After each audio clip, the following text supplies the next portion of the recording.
Hola, somos Biotech on Air. Mi nombre es Melissa.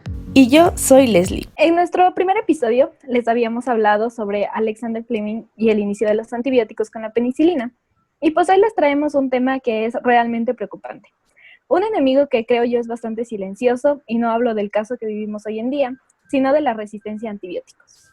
Pues ya que no somos expertos en el tema, hoy está con nosotras una investigadora que trabaja precisamente en esta área, ingeniera en procesos biotecnológicos y máster en microbiología. Bienvenida, Dianita. Hola chicas, muchas gracias por la invitación. Estoy aquí lista para conversar. Igualmente, Dianita, felicitaciones por tu graduación. Muchas gracias, sí. Hace unos pocos meses, la verdad, la semana pasada fue la graduación, entonces, todo bien, gracias. Bueno, como ya les mencionó Meli, Dianita tiene un masterado en microbiología y a lo largo de su maestría su trabajo de investigación se basó en resistencia a antibióticos, por lo que nos gustaría saber un poco más sobre tu investigación y los hallazgos más importantes que encontraste. Ya, entonces, bueno, para contextualizar, como bien lo mencionaron, estuvo relacionada con la resistencia a los antibióticos.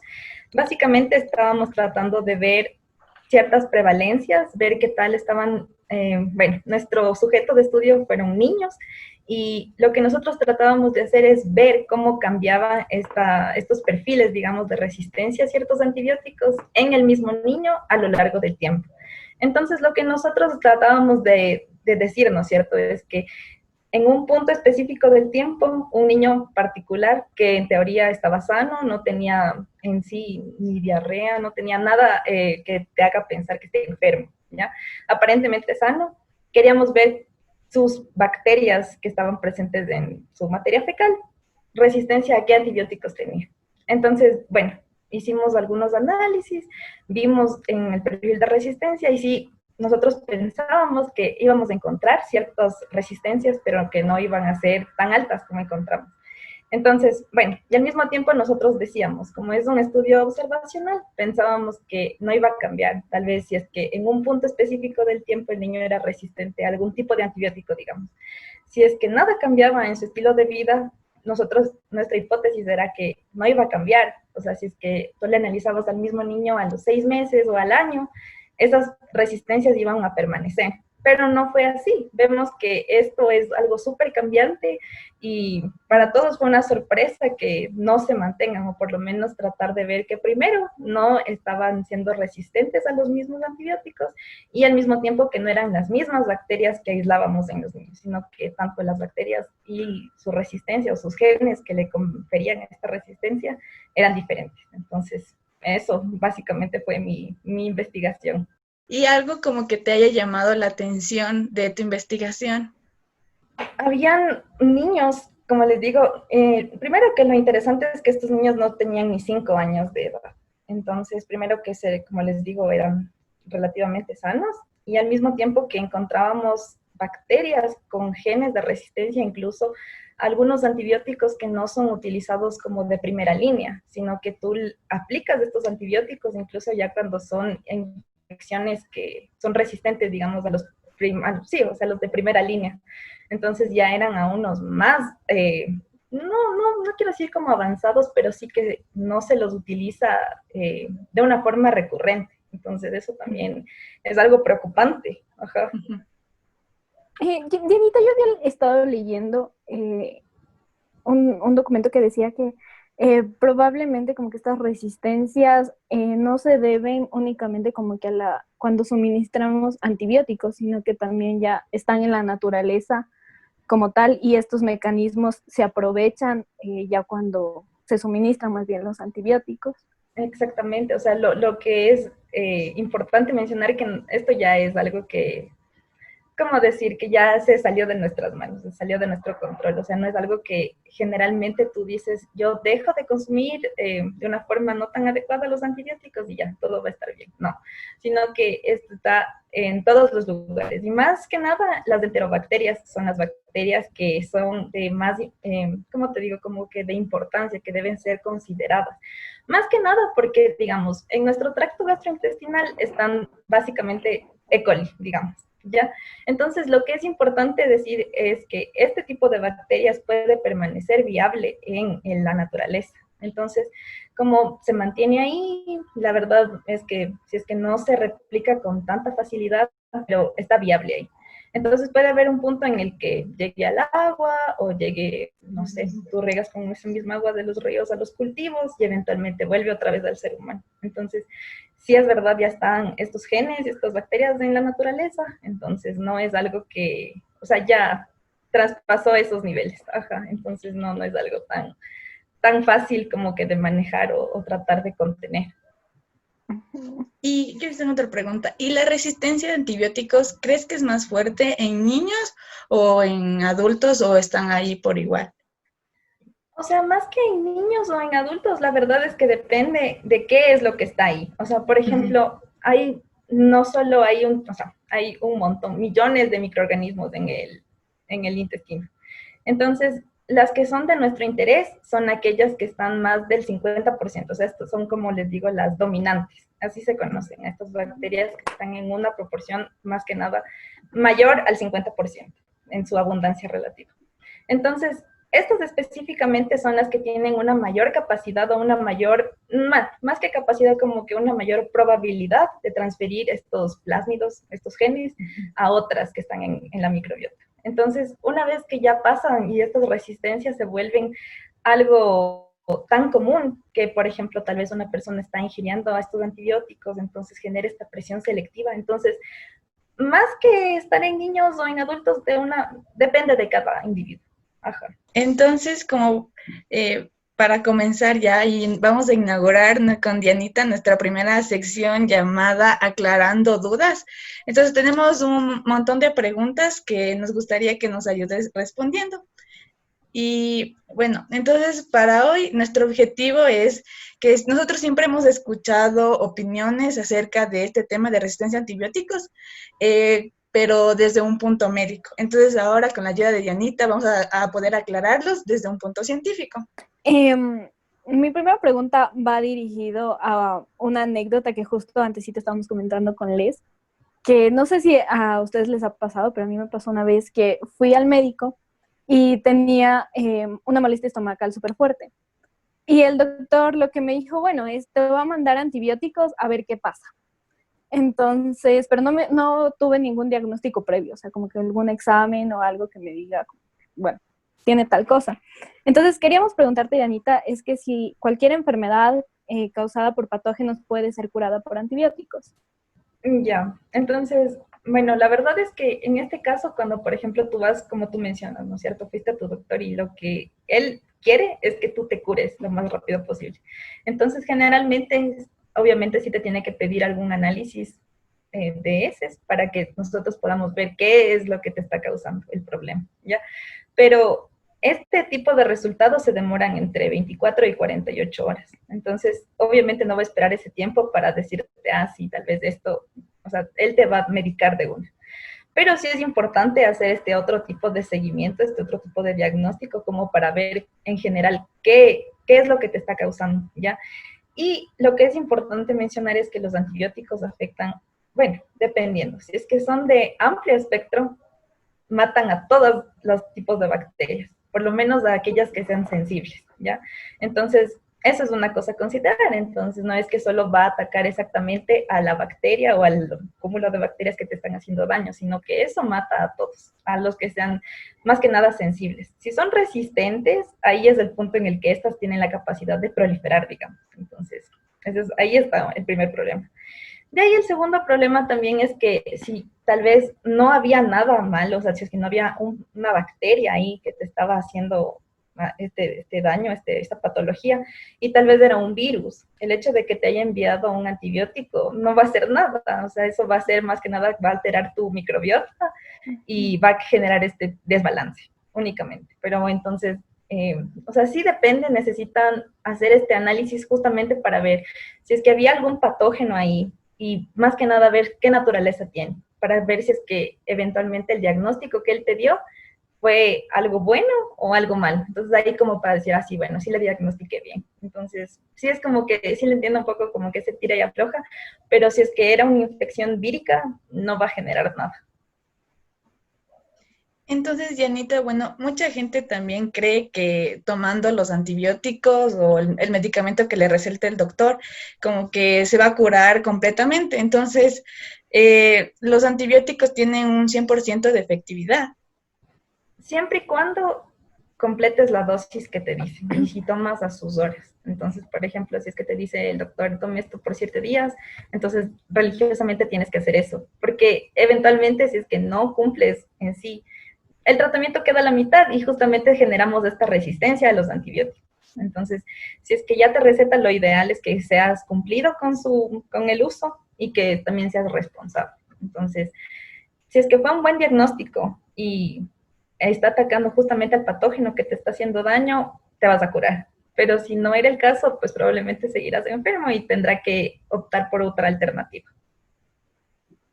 Y justamente nuestra siguiente pregunta era sobre cuáles son los riesgos de no terminar el tratamiento, porque normalmente cuando uno consume los antibióticos, estos generan muchísimas molestias.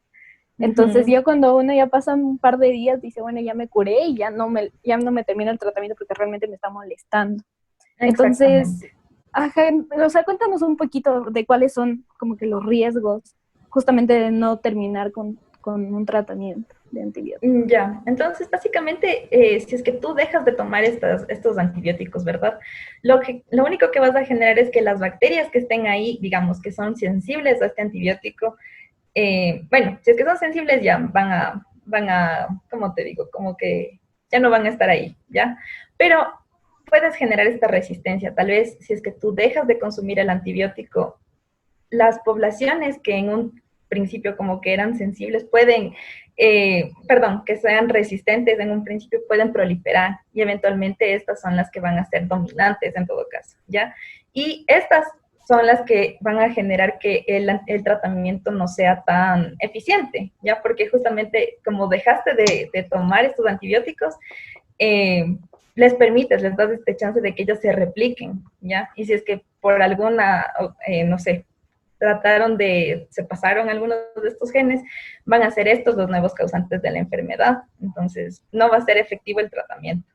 Y otra pregunta, y cambiándole el horario en el que te manda el doctor, ¿eso también tiene algún efecto? O sea, lo general, no. O sea, si por ejemplo tenías que tomar a las 8 y tomaste a las 9:30, no genera ningún cambio. Pero si, por ejemplo, si es que eran a las 12 y te tomaste a las 5 de la tarde, ya genera aquí el cambio. Entonces es que seas súper cuidadoso con esto de tomarte a ciertas horas y dentro de cada tiempo para que las bacterias que sean las causantes de esta enfermedad, pues ya generalmente ya mueran.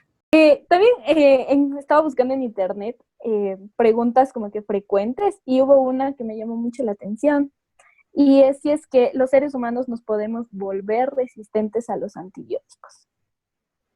O sea, en sí, tú no te haces resistente, sino tus bacterias son las que se hacen resistentes. Ajá. Entonces, eso es pues digamos, la respuesta a tu duda. O sea, porque los antibióticos están dirigidos a ciertas características inherentes a las bacterias y únicamente a las bacterias. Entonces, el que son tus bacterias los resistentes no eres tú. Ajá. Porque, o sea, creo que ese es un comentario que como que sí se escucha bastante, como que, bueno, no consumo tanto medicamento porque me puedo volver resistente o porque tal cosa. Entonces, también ese es un tema que tal vez los médicos, o no sé, deberían dejarlo súper claro con sus pacientes para que no haya este tipo de confusión. Claro, ajá. Entonces, no, la verdad es que son las bacterias las que se hacen resistentes. Ajá. Y bueno, ya pasándonos un poquito de lado, mucha gente igual cree que por tener un sistema de salud deficiente, los casos, o sea, está relacionado directamente con la resistencia a antibióticos. ¿Esto es verdad? No, la verdad, o sea, depende más que nada, como te digo, ya es algo que está en la naturaleza en sí, ya es algo inherente a nosotros, pero, o sea, sí es evidente que, digamos, nosotros que estamos en una parte en la que sí existen este tipo de deficiencias en el sistema de salud y todo, pero al mismo tiempo es como que no generas, o sea, no sé cómo explicar esta parte, o sea, porque sí es verdad que es un poco más difícil tratar de diagnosticar y todo eso, como que las condiciones de vida no son las adecuadas, digamos. Entonces, como que estás más en contacto con estas situaciones. Pero, por ejemplo, en los brotes hospitalarios, digamos, de incluso Estados Unidos, también son muy comunes estas bacterias resistentes. Más que nada, digamos, no estoy tan como que segura de esta parte de la parte comunitaria, digamos, pero sí sé que en los hospitales este tipo de resistencia es algo que sí genera mucha preocupación porque son bacterias que se pasan entre pacientes, las mismas enfermeras o tal vez la forma en la que limpian no es tan adecuada. Entonces, también, o sea, esto es algo a nivel mundial, este tipo de resistencia. Y más que nada también es que no solo es la parte hospitalaria, sino también la parte de, bueno, no cultivos, sino de los animales, ¿ya? Porque se sabe que estos animales, digamos, a los pollos, a las vacas, dentro de su régimen de alimentación incluyen a los antibióticos como, bueno, incluso a los chanchos también, como factores de crecimiento, ¿ya? Entonces, justamente hacen de una forma masiva, generan estas resistencias, porque pues les dan sin ningún tipo de control y tampoco como que no como algo paliativo, o sea, no como para tratar un problema, sino algo como algo preventivo. Entonces, eso es peor porque generan justamente este tipo de problemas. Pero también había leído que de hecho se utilizaban los antibióticos en pequeñas cantidades en el ganado para utilizarlos como factores de crecimiento.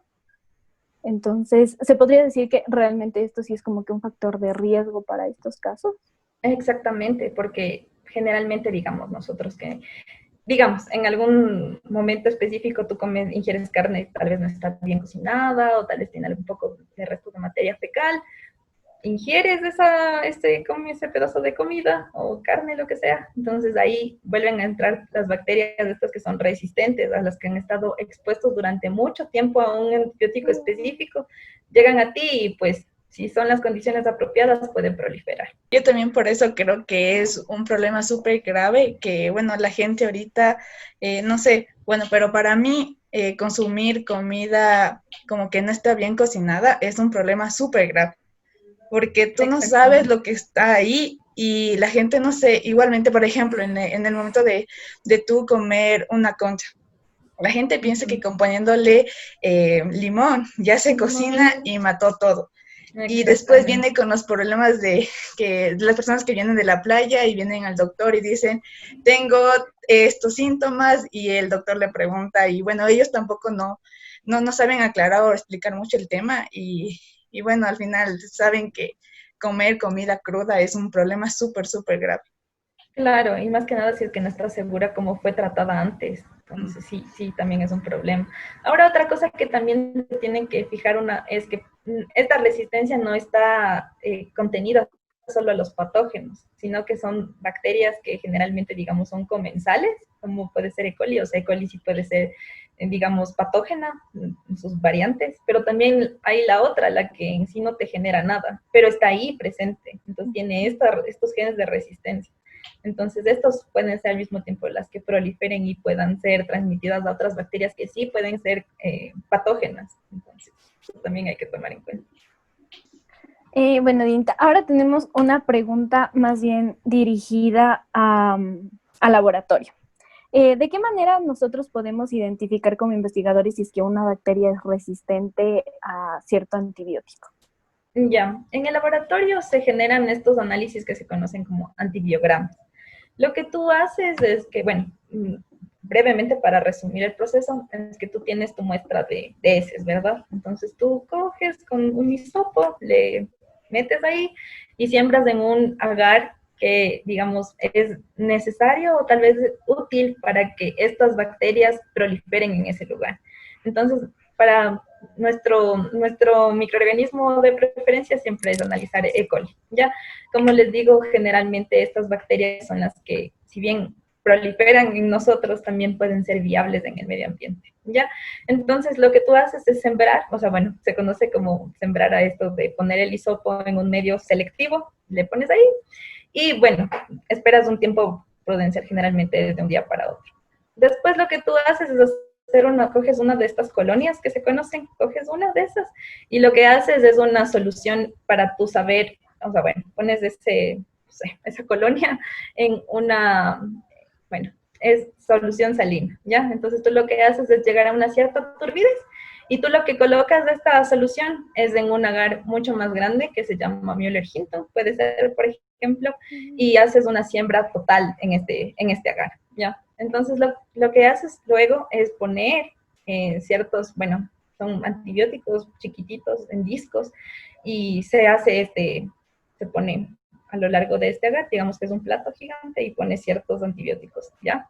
Y esperas de un día para el otro, ¿ya? Entonces, al día siguiente tú vas a ver si es que hay ciertos halos de inhibición que se conocen, ¿ya? Entonces, todo esto que les digo es difusión en disco, este proceso para saber si son sensibles o resistentes.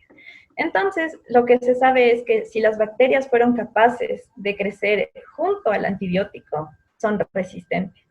Pero si las bacterias no pudieron crecer y formaron, no sé, tuvieron una distancia del antibiótico de, no sé, dependiendo al antibiótico según la categorización de una guía, digamos, por ejemplo, el CLSI, tú determinas si el diámetro, o sea, por ejemplo, de lo que crecen las bacterias al antibiótico, la distancia, ¿ya?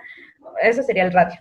Pero si tú consideras el diámetro del círculo, entonces tú determinas si es que fue sensible o si fue resistente. Si son halos gigantescos, ya, son sensibles. Entonces tú puedes ver de esta forma el fenotipo de la bacteria. Ajá. Y, o sea, ¿esta es la única forma como que de poder determinarlo? ¿O tal vez se puede hacer, no sé, tal vez por pruebas moleculares? O sea, o sea, hay métodos más fáciles. Tú puedes hacer una solución y puedes meter en una máquina, en el biotec, debe ser.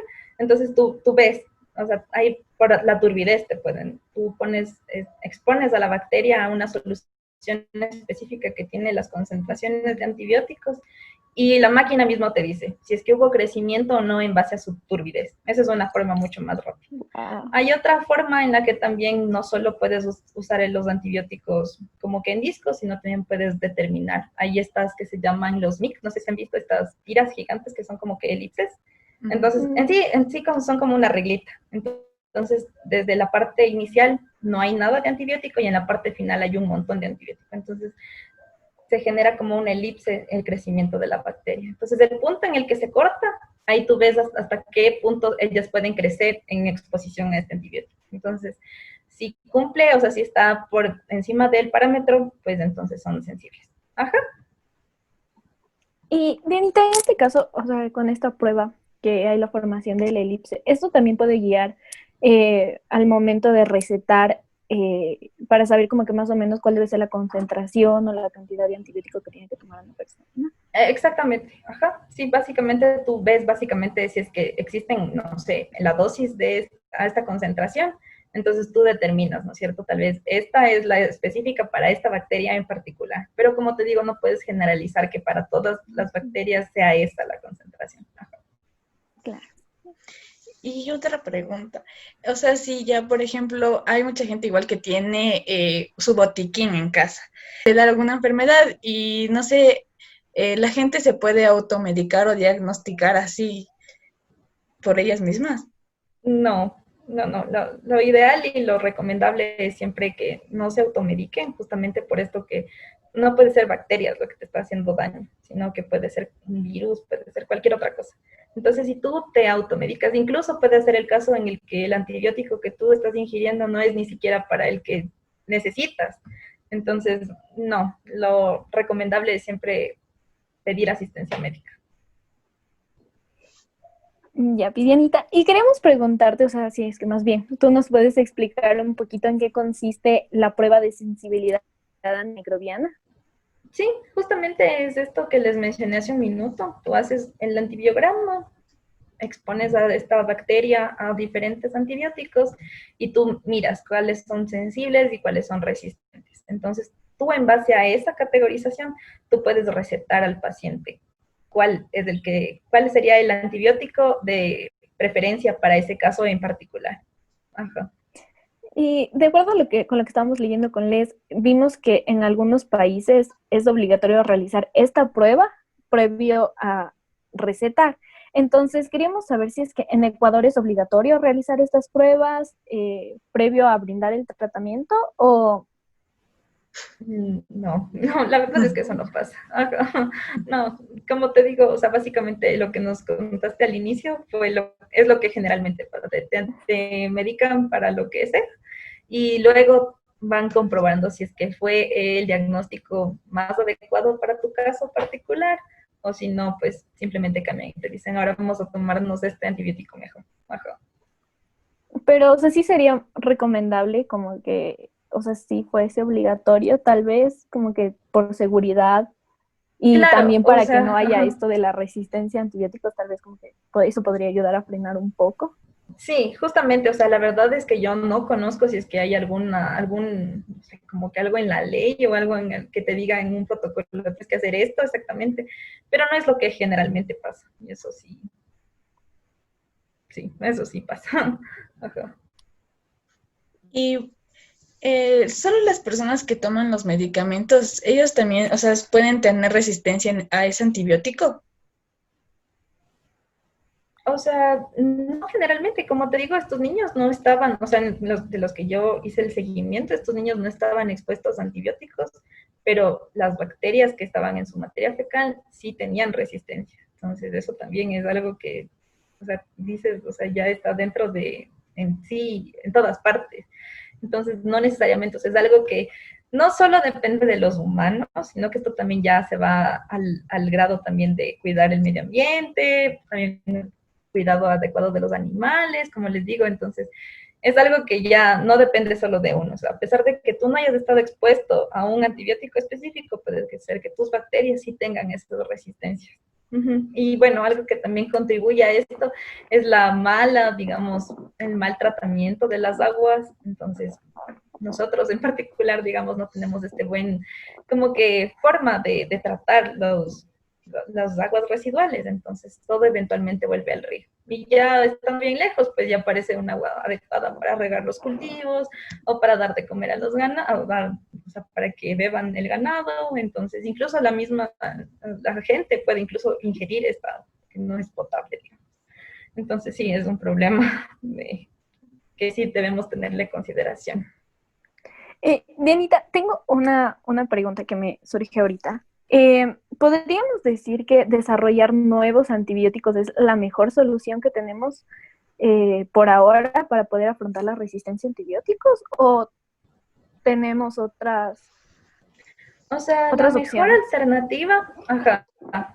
O sea, lo que sería más fácil, de hecho, es dejar de consumir antibióticos. O sea, hacer que sea un uso específico para condiciones que tú sabes que van a ser útiles. Porque si seguimos ingiriendo, seguimos consumiendo de una forma que es masiva, entonces esto no va a parar nunca. Entonces, generalmente pienso yo que sería mucho más fácil dejar de consumir los antibióticos a generar uno nuevo, porque por lo menos se sabe que cuánto tiempo te demoras en sacar un antibiótico nuevo, son unos 20 años probablemente, Hartísimo para que tiempo. pase por todas estas fases. Ajá, entonces, y algo que también es importante tomar en cuenta es que no es algo que nosotros seamos tan buenos, digamos, o sea, de los que son, no sé, desde la etapa de Fleming, como ustedes decían, nosotros lo que hacemos de estas moléculas es modificarles para que, no sé, las bacterias no puedan reconocer en todo caso y no sean resistentes a esta cosa específica. Pero no es que es uno nuevo, sino que tú le modificas a la molécula inicial, a la que genera esta acción antibiótica. Entonces, esa es otra cosa, o sea, no somos tan, no ha ocurrido esto, que tú generas un nuevo antibiótico o descubres una nueva molécula, sino que modificas una que ya previamente ya sabías que Ya. funcionaba.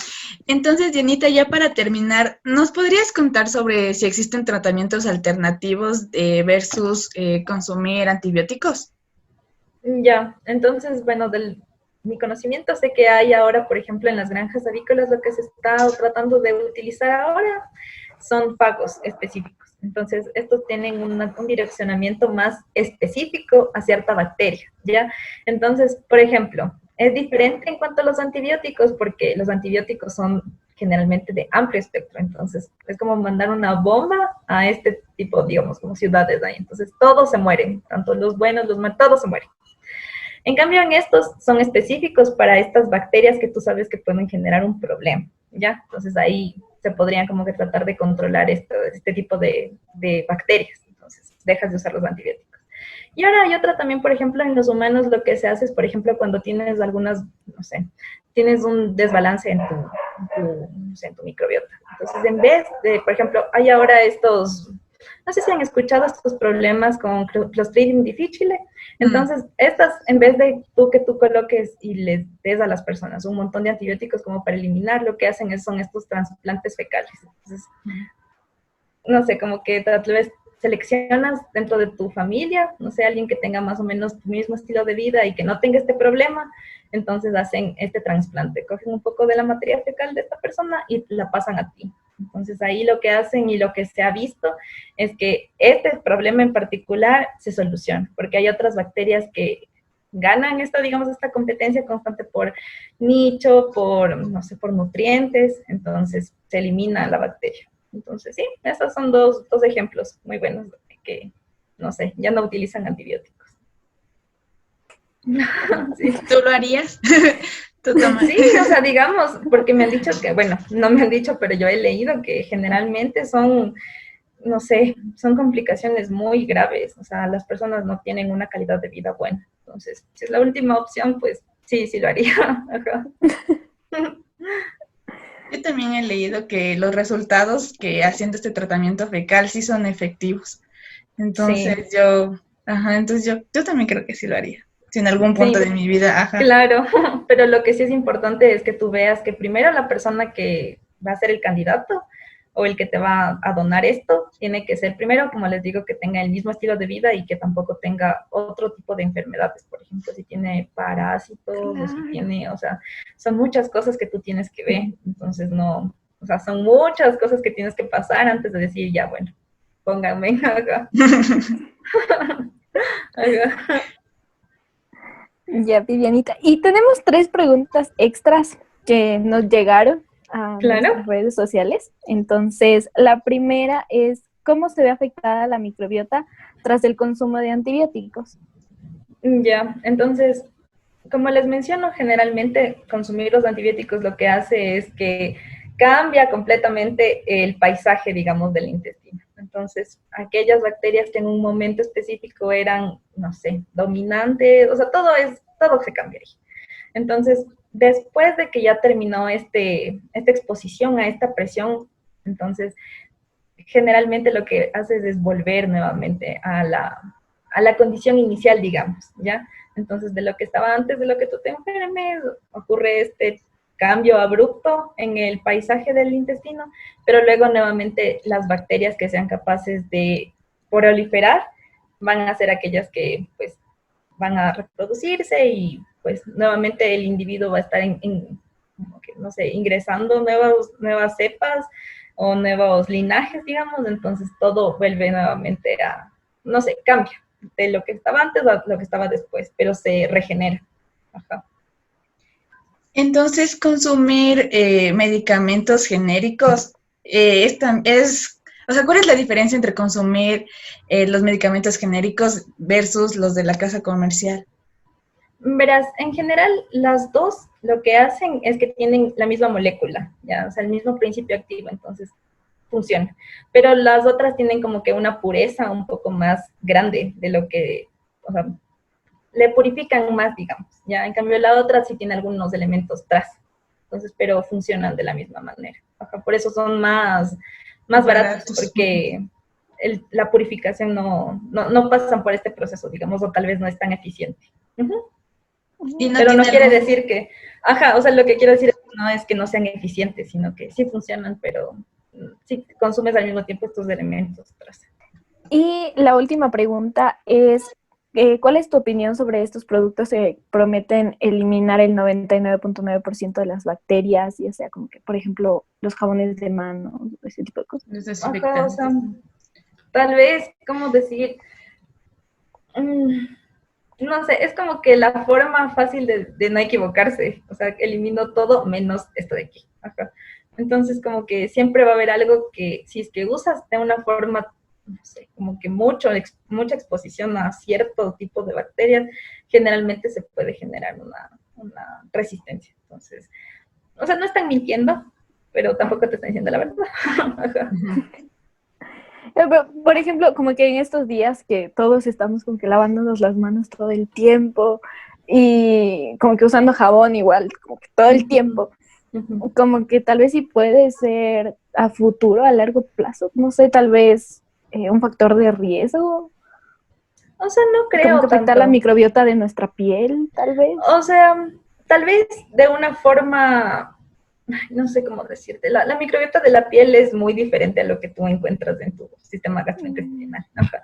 Entonces, depende, o sea, porque yo pienso que generalmente si tú ya después de este tipo de exposiciones se va a restablecer. Entonces, si tú utilizas un montón de alcohol todo el tiempo, sí se te van a resecar las manos y todo, pero eventualmente las que son tuyas, tus bacterias van a estar ahí. Entonces, sí van a poder Chévere. proliferar. Ajá, pero no creo que este genera este tipo de resistencia que sea de interés, o sea, como que te asusta hasta el grado de decir que va a llegar un punto que un patógeno, alguna bacteria súper resistente va a generar una infección y no te vas a poder curar.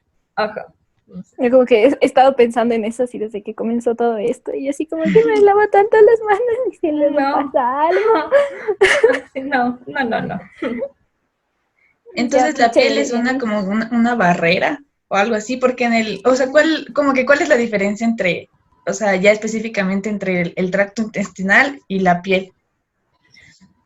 La cantidad de bacterias que están, o sea, es lo que está ahí es un mundo, o sea, no sabes, o sea, es como que haciendo una comparación y lo que una vez leí que parece también súper como que, no sé, poético, que hay más bacterias o más microorganismos en tu intestino que estrellas en la Vía Láctea. Entonces, no sé, es masivo la cantidad que está ahí. Entonces, justamente y que esto a cada rato vengan nuevos linajes, pasen estos genes de resistencia, entonces todo esto es lo que hace que sea tan dinámico. En cambio, en la piel sí puedes tener, o sea, sí hay bastante, pero no tantas como en el tracto gastrointestinal. Uh-huh. Entonces hemos acabado nuestra primera sección y bueno, ahorita vamos a entrar a la sección de conociendo más al investigador, donde Dianita nos va a contar un poco sobre su experiencia, sobre trabajar en el laboratorio. Y bueno, Dianita, nos gustaría saber si es que tú alguna vez tuviste una experiencia divertida en el laboratorio, ya sea en el pregrado, ahorita que ya estabas haciendo tu maestría. O tal O vez en sea, la algo pasantía. divertido, ¿qué les puedo decir? Algo divertido. O sea, más que nada eran las ganas de aprender y de estar ahí, pero como algo chistoso, tal vez que al inicio la gente tal vez piensa que tú ya deberías, por lo menos el largo de la maestría, digamos, ya la gente tal vez ya trataba de, no sé, o como tal vez ya daba por hecho que tú sabías algunas cosas, pero el no tener tanta práctica, entonces una vez sí me decían como que ya, entonces solo tienes que hacer una solución y ya, solo tienes ilusiones y ya siembras y ya no hay problema, y por duplicado.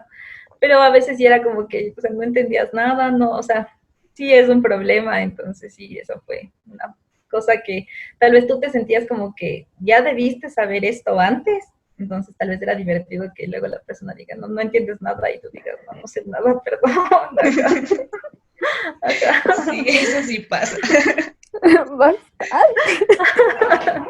Pero lo Acá. bueno es que hay gente buena que sí te ayuda. Y entonces Claro, eso claro. también, ajá, como que hay gente chévere Sí. que en realidad, o sea, sabe lo que es como que uno trabaja, o sea, porque aprender en el laboratorio como que la práctica, como que por ejemplo de una clase, o sea, es súper diferente ya a trabajar en un proyecto.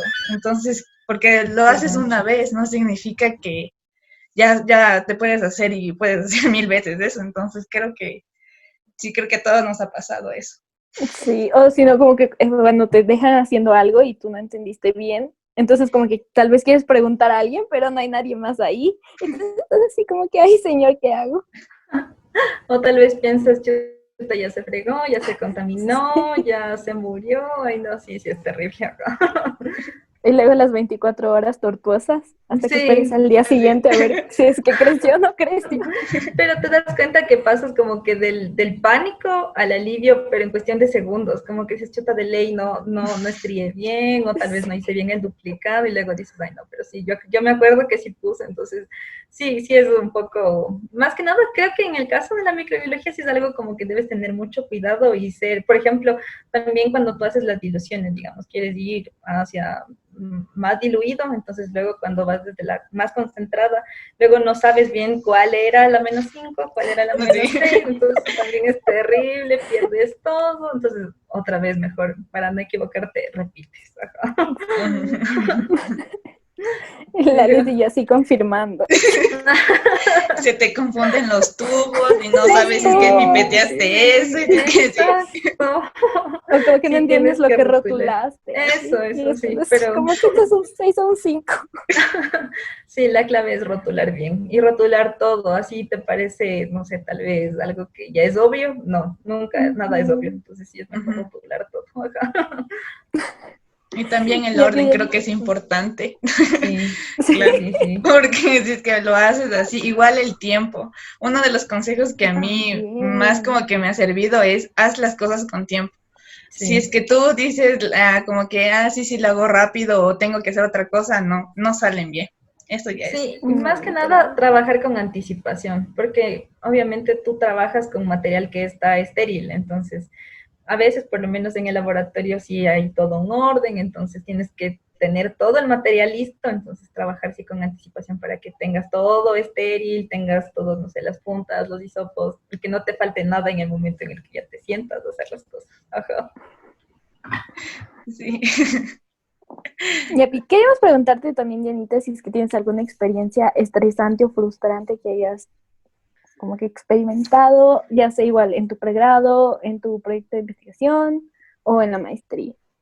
Sí, o sea, llega un punto en el que tal vez tú sientes que no eres tan bueno haciendo algo, entonces, no sé, aún así es algo tan simple como, no sé, seguir un protocolo para que, no sé, extraer el ADN o tal vez hacer un PCR.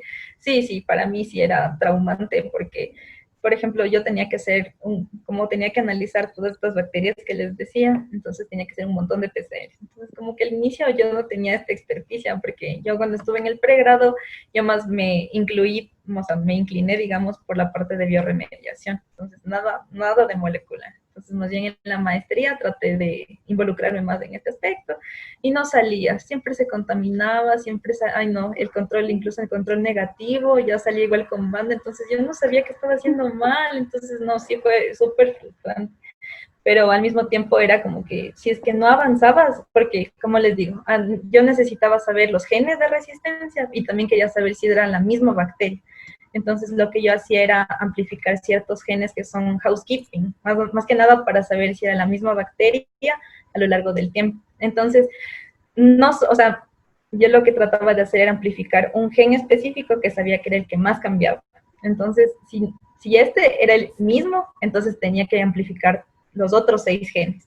Pero obviamente necesitaba ese saber a qué alelo pertenecía para saber si se amplificaban los otros genes o si no. Entonces tratar de hacer eso sí para mí fue terrible porque sí me paró un montón de tiempo hasta que salga y todo, pero ya luego como que con la experiencia y paciencia y perseverancia, como que ya lo logré y después ya era mucho más fácil hacer todos los demás, ajá, por lo menos todos los demás PCRs que tenía que hacer, ajá.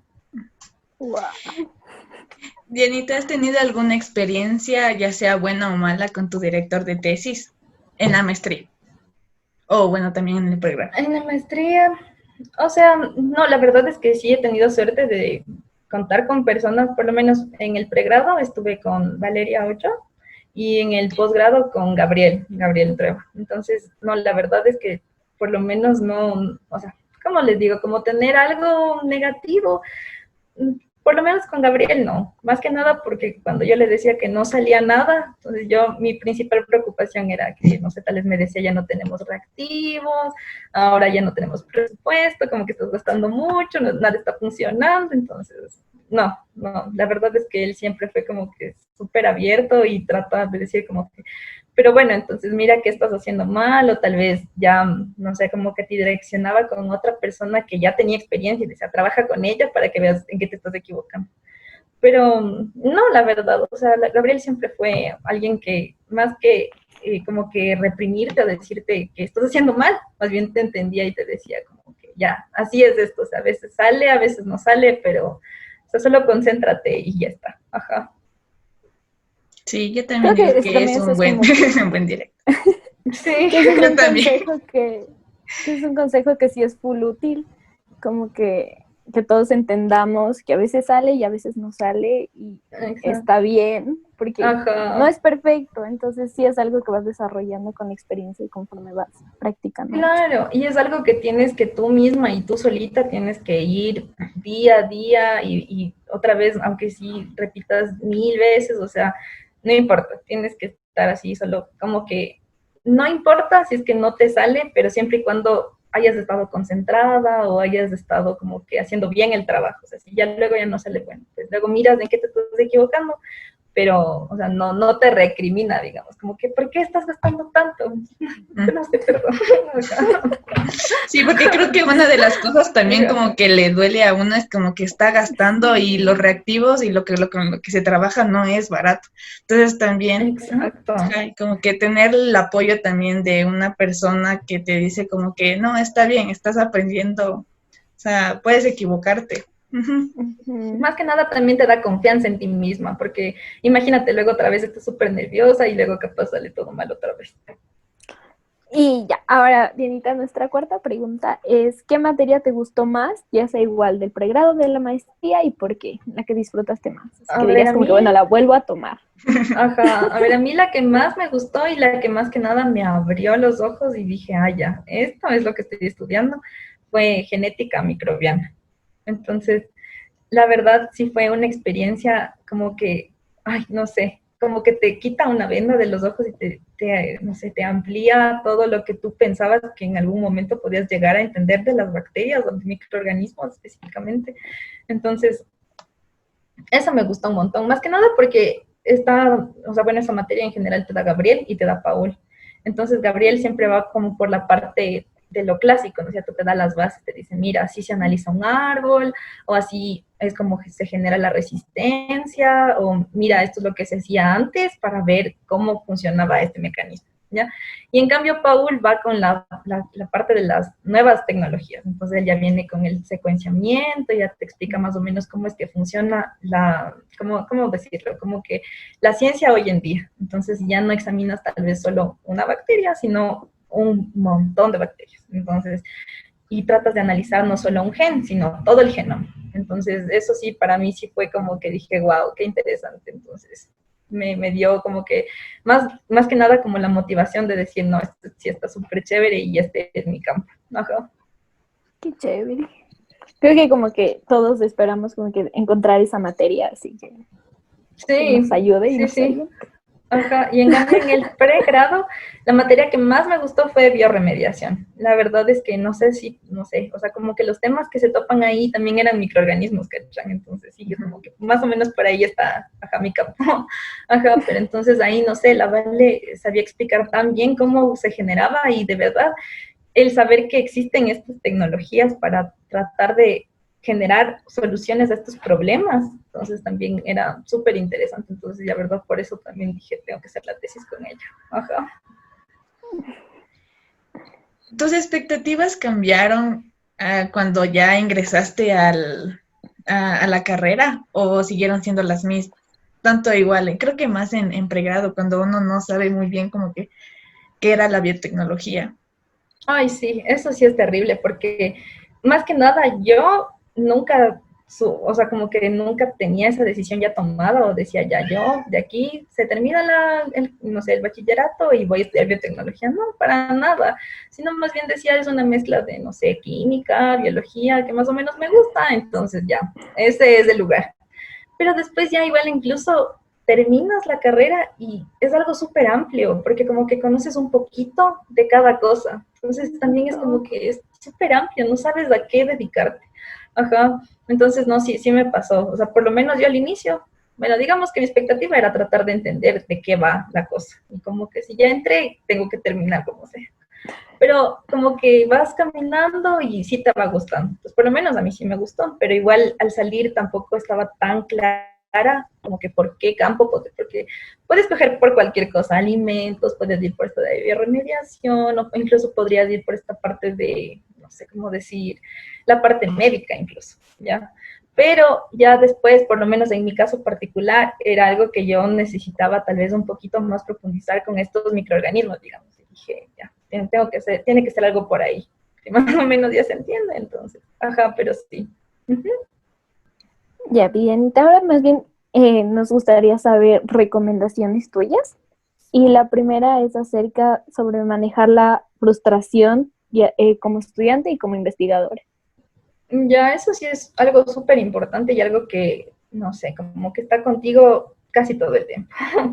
Ajá. Entonces, tal vez la forma más como que adecuada es leer un montón. O sea, tal vez sí te demores un poquito más en empezar la parte experimental, pero siempre es importante tener un fuerte y sólido background, digamos. Entonces, tal vez te demoras un poquito más de tiempo leyendo, tratando de ver cómo es el fundamento, no sé, digamos, de un protocolo específico, tal vez entendiendo un poquito más de lo que es tu investigación, o más que nada sabiendo bien de qué va tu investigación, o sea, cuál es tu hipótesis, ¿ya? Entonces, como que ya tienes este background, no sé, de literatura, ¿ya? Entonces, como que ya tienes más seguridad en el laboratorio, como que dices, no, yo sé que esto funciona así, es así, porque si vas tal vez un poco perdido, y luego tal vez no sabes muy bien cuál es el error, entonces tal vez sí la frustración sí llega. Entonces, no sé, primero leer es la primera recomendación, leer un montón, tal vez siempre seguir leyendo.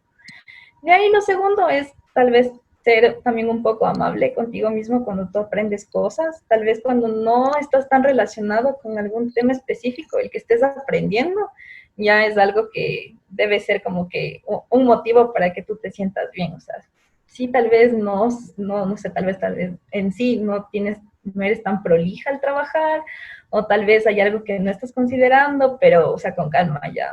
Algún día muy cercano vas a llegar a hacerlo bien, ajá. Entonces sí habían días en los que yo ya no sabía qué hacer, ya todo mal, pero después como que ya al día siguiente tenías que volver. Entonces al mismo tiempo es como que la consistencia, no sé, la perseverancia de saber que ya me equivoqué en esto, digamos, ya detecté cuál es el error, entonces ahora sí voy a volver a darlo todo, digamos. Entonces, y eso también va de la mano con establecer un contacto frecuente con tu director. Entonces, tal vez incluso decirle, mire, esto está pasando, no entiendo por qué me estoy equivocando, o mire, le explicas, ¿no es cierto?, tu diseño. Esto es lo que estoy haciendo. ¿Qué está mal? ¿O en dónde usted cree que me estoy equivocando? Entonces, eso es importante. Tal vez 3 cosas, no sé. Leer, ser amable contigo mismo, no sé, como que, no, de hecho son 4. Ser consciente, o sea, como que persistente. Y cuarto, sí, pues tener este contacto con tu profesor, que obviamente si es tu profesor es porque ya tiene una vida haciendo eso. Entonces, o incluso te puede direccionar a alguien que tenga la experiencia y te pueda ayudar. Ajá. Y bueno, Dianita, ya nos contestaste la siguiente pregunta, Erika, ¿era alguna recomendación? Sí, bueno, perdón. Pero no sé si tal vez tienes alguna recomendación extra, como que ya aparte como que de lo académico, tal vez. No sé, una recomendación, ¿en qué sentido? Como que para futuros científicos, como que para personas que están comenzando y les llama la atención el campo de la investigación. Entonces, no sé si tienes algo ahí que les recomiendes. O sea, mi única recomendación sería como que se mantengan curiosos de las cosas que les llamen la atención. Entonces, otra cosa tal vez sería también no dar todo por sentado, digamos. Tal vez, no sé, por ejemplo, justo en este tema de los antibióticos. No sé, tal vez a alguien le llama la atención saber por qué no se debe tomar, no sé, digamos, un antibiótico, no sé, porque yo no me puedo automedicar, ¿ya? Entonces tal vez no solo quedarse con, digamos, en este caso, mi comentario, sino que de verdad vaya a investigar, vaya a ver, o sea, que busque sus propias fuentes. Entonces, eso de de tampoco dar nada por sentado, sino incluso si, digamos, tú no estás de acuerdo con algo que dice tu profesor o tal vez no te queda algo muy claro, entonces como que ir un poco más allá. Uh-huh. Sí, creo que también como que eso es una súper buena recomendación, porque tal vez como estudiantes siempre nos acostumbramos a solamente escuchar y solo asimilar la información y nada más, y creo que sí nos falta bastante ser críticos con la información que tenemos. Exactamente, sí, porque entonces tal vez tú dices, no, pues si él dice, entonces de ley es así, pero incluso tú buscando un poco más de información puedes incluso estar igual de acuerdo, pero ya con fundamentos, o sea, no solo decir porque el profe dijo y ya, sino que tú tienes tus propias fuentes, o incluso puedes preguntarle, o sea, yo leí esto, ¿usted qué piensa? Entonces, tal vez eso es lo bueno también, que los profes también tienen este conocimiento súper grande, entonces ellos sí pueden como que guiarte un poco más en tu conocimiento, pero sí, o sea, por parte del investigador siempre es importante cuestionarse por qué de las cosas. Ajá. Chévere, Dianita. Entonces, bueno, hemos llegado ya al final de este episodio y Dianita, muchísimas gracias por acompañarnos. Hemos aprendido hartísimo el día de hoy contigo y esperamos que también las personas que nos hayan escuchado lo hayan disfrutado tanto como nosotras. Y esperamos, obviamente, pues tenerte en un próximo episodio. Y igual, nuevamente, muchísimas gracias. Muchas gracias a ustedes, chicas, por invitarme, por considerarme, y de igual forma les felicito por este tipo de, o sea, como que formas de comunicar a la gente un poco más acerca de la biotecnología, un poco más acerca de lo que es nuestro campo, digamos. Entonces, tal vez no se entiende muy bien a veces, pero justamente estos espacios son los que nos brindan al público, digamos, en general, un poco más de información, un poquito más digerida de lo que hacemos en la vida cotidiana, digamos. Ajá, muchas gracias otra vez a ustedes. Te invitamos a que te suscribas a nuestro canal para que no te pierdas ninguno de nuestros episodios semanales, todos los lunes a las 7 de la noche. En la cajita de información te dejamos nuestras redes sociales y nuestro correo electrónico por si quieres comunicarte con nosotras. Y nos vemos la siguiente semana.